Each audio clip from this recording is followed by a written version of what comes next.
I'm Congressmember Judy Chu, and we just had a walkthrough in this Victim Resource Center, this crisis center. It was very illuminating to see all the resources that there are for the victims' families and what is being done to make sure that they can get through this process. And we have been supported by so many people across the nation. In fact, I just had a phone call with President Biden and Vice President Kamala Harris, who expressed their condolences for what happened and will be expressing their condolences to the victims.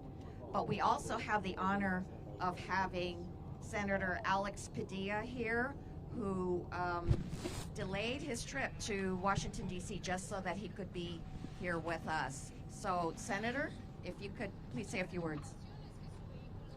Thank you, Congresswoman Chu. I want to thank Chief Fleece, Congresswoman Supervisor Solis, and frankly all the city, community, and regional leaders that responded so quickly after the tragedies of Saturday night.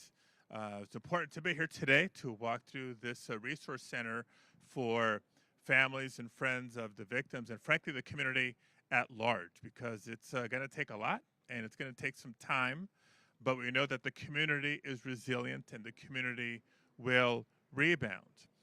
We are committed to working together not just to support the families and support the community, but to once again use this reminder of the epidemic of gun violence in America. While there's still a lot that we are learning about these particular cases, we won't jump to all the conclusions. We'll let the investigations and legal processes run their course. We do take it as a reminder of the urgency with which we need to strengthen our gun safety laws across the country. Many of my colleagues have pointed out, doesn't California have some of the strictest laws and protections of any state in the nation? And that is true. And they have worked, and it is helpful. But when there's a patchwork of laws and protections to various degrees across states, then clearly there are vulnerabilities that can impact any community in the country. And so for the individuals in the community here in Monterey Park, throughout the region and throughout the country that are living in slightly more fear today because of what's been witnessed, this is a reminder that more needs to be done. Two final things. One, not another minute should go by without once again expressing our condolences and our prayers to the families of the victims and of the survivors and the community at large.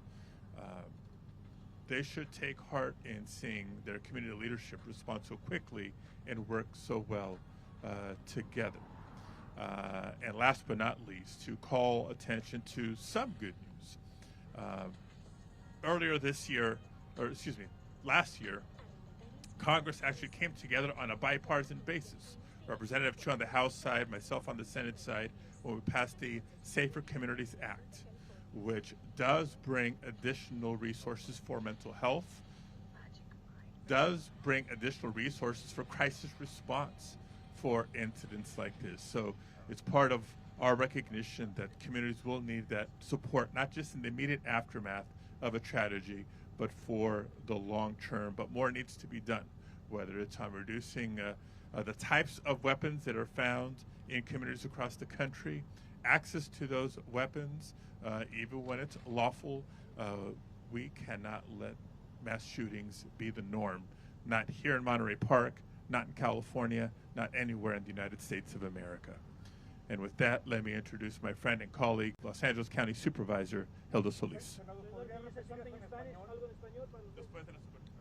Thank you for coming here this afternoon. I want to thank the city of Monterey Park and expressly give my thanks to all the public safety personnel, all our LA County Mental Health, OEM, Office of Emergency Management, including the governor's office, as well as our friends in the federal government, FBI, and everyone that's been helping us go through this in the last couple of days.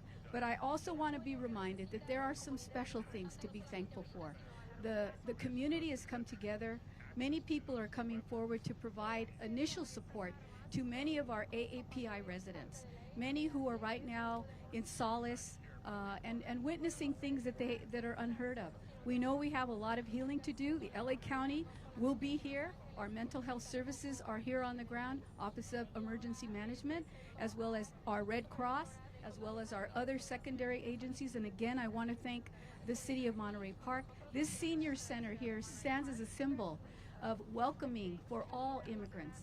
That's how I came to learn this community, welcoming everyone. And it continues to be resilient. It continually will be doing that as we begin to heal, and we have much more to do. We also have some heroes. The young man that now many of us know helped to stop further shootings from occurring in Alhambra. That young man is a hero in the San Gabriel Valley, representing Alhambra.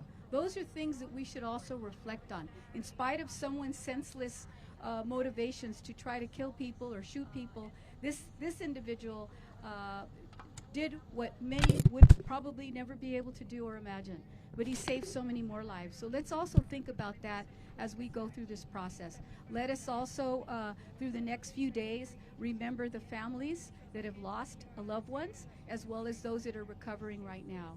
And I thank all our emergency medical staff, our teams, our hospitals, everyone that has played a big role in this whole activity that has been occurring right before our very own eyes. So thank you. With that, I'll bring it back to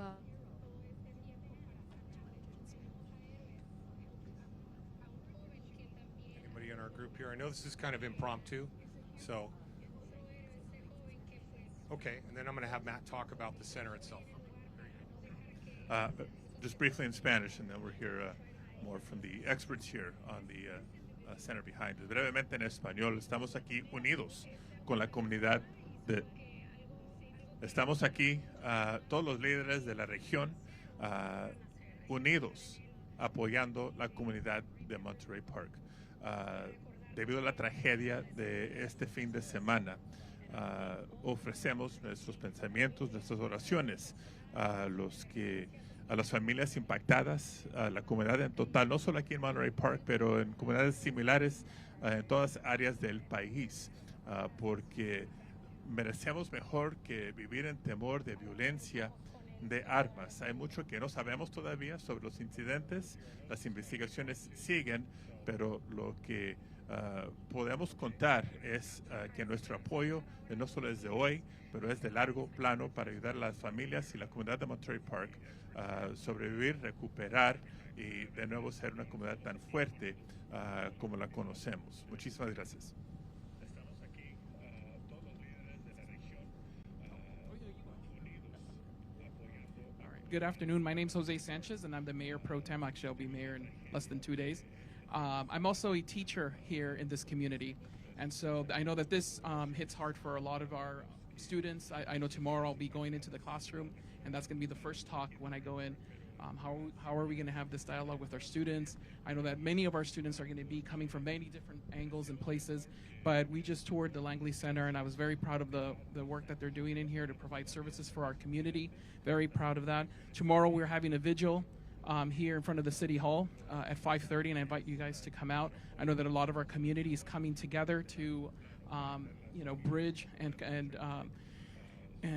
it's a lot. It's very emotional for me as well because I live here. I have 3 daughters, and I know a lot of us were at the festival, at the Lunar New Year festival, right just before this happened. But I'm so hopeful of how the community has come together. I'm very hopeful of how we're going to recover, and I know we will recover, and we'll come out stronger. Thank you. Well, welcome everybody. My name is Matt Halleck. I'm the fire chief here in the city of Monterey Park. And first of all, hold on, that microphone's not working. Switch mics, the green mic. Can you hear me now? Okay, my name is Matt Halleck. I'm the fire chief here in the city of Monterey Park. First and foremost, I just want to express my sincere condolences and prayers to the families of those affected, those impacted. This will be a lasting recovery, but as indicated by Supervisor Solis, the center behind me is a senior center here in the city of Monterey Park. But immediately following the aftermath of the incident, it was quickly realized that we needed to set up a resource center for those that were impacted by this tragic event. And so we started the ball rolling on how are we going to set this up, how are we going to stand this up, and get those resources available immediately following this incident. So we partnered with several different agencies to make that happen here in the city of Monterey Park. And I just want to identify those partners, because without those partners, this resource center would not be as functioning as it is right now, and providing those critical resources, whether it be physical help, mental help, consolation, any type of resources that are needed to deal with the aftermath of such a tragic event. Some of those partners that we are relying on, not only just here in the city, is Los Angeles County Office of Emergency Management, the LA County Department of Mental Health, Los Angeles County District Attorney's Office Multi-Casualty Incident Support Team, the Los Angeles City Crisis Response Team, the American Red Cross, the FBI Victims Specialist Team, the Tucci Foundation, along with the Chinese Consulate. They're all on site. They're all here. What we're doing is, as victims come in, as people that come in related to the incident or not, or seeking any type of support, we capture them at the beginning at the front of the entrance to this facility. We identify what their needs are, and then we take them to the appropriate room, whether it be victim identification, whether it be notification of next of kin, whether it be mental support for somebody who witnessed this tragic event. We identify where they need to go and to the appropriate resource for them. To this point, we've had a total of 6 families have come through the facility to seek that support, and we'll continue to maintain this facility for as long as needed to provide the community the much needed support they're going to need to get through this difficult time. Some logistics on this center. We're going to have it open from 8 a.m. to 7 p.m. Every day of the week until we feel that the community no longer needs that support. For those that are watching at home and don't know the location, the address for this facility is 400 West Emerson.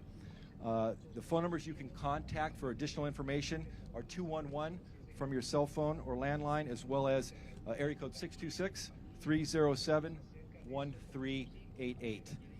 I'm going to stay here along with Chief Weiss. We'll be happy to answer any questions regarding our response, both from police and fire, for this incident. We're not going to talk about the investigation as it's ongoing, but we're certainly happy to discuss our response during the incident, after the incident, and what we anticipate in the days moving forward.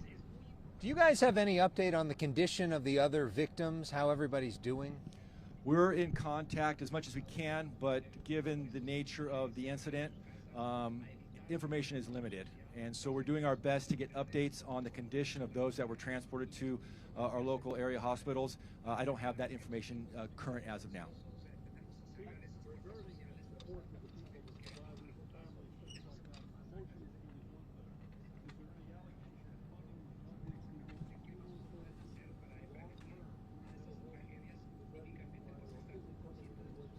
Yeah, absolutely. The LA County District Attorney's Office support team is the resource to provide the community with any type of financial assistance for those that were impacted, indicating things you indicated, such as costs associated with recovery. Those will all come from the LA County District Attorney's Office.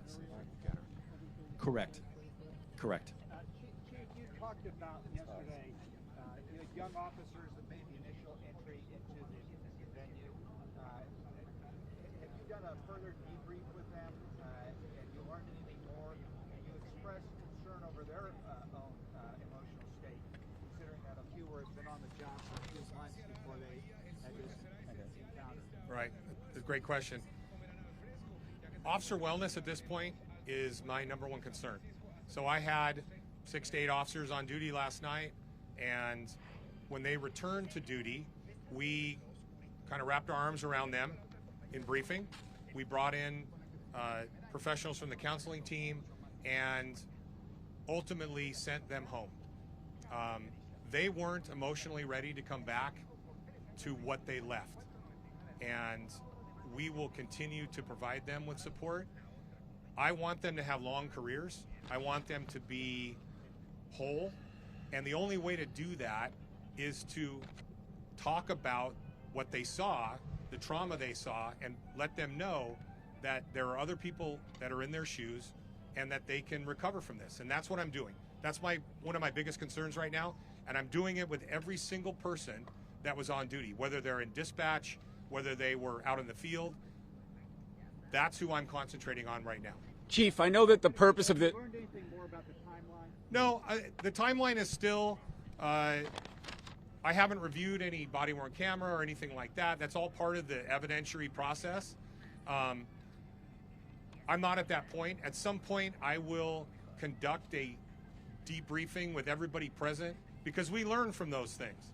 And I haven't gotten there yet. I've talked to them individually about what they saw and how they handled it, but that's about it. Has your department ever had an interaction with this individual who was responsible? Not that I'm aware of.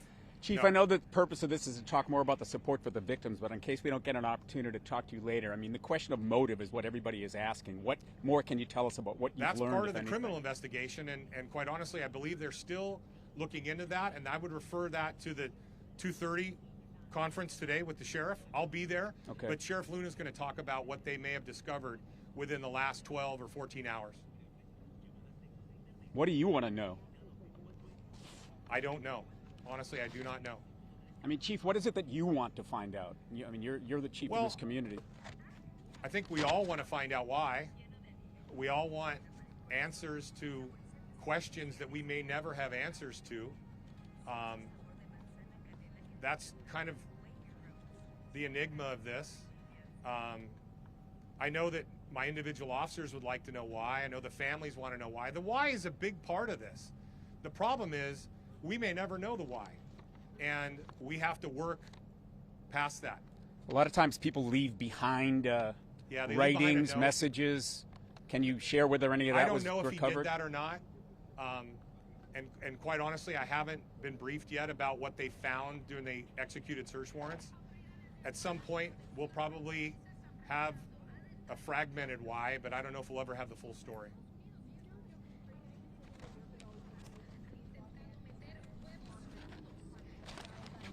Yes. The investigation, I mean, everybody's learned over the years that just because the suspect dies doesn't mean the investigation stops. We will conduct it as if it's a regular criminal investigation. That's the way these things work. We're all about transparency. The public wants answers. You want answers. I want answers. And that will only come from an investigation. Everybody involved. Yes, sir. At the Hall of Justice, Sheriff Luna is going to do a 2:30 press conference. You mean downtown? Downtown. Yeah, not here. I'm going to go over there. I know. Come out here? I know. I wish. Who is he going to be joined by? Most of the people you saw yesterday, so I believe federal partners, it's focused on the investigation and what they've determined, what they've learned from the search warrants and the other stuff they're at now. But he wants to do it downtown, so it's easier to move me there than it is to move that here, I guess. So, last question, please.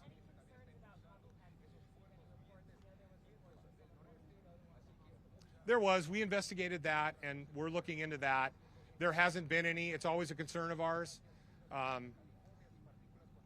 We're prepared if anything were to happen, and we take each of those threats on a local level very seriously. My investigators are professionals, and they take it very seriously. So we haven't had any, but it's always in the back of our mind. We're always prepared for that. All right.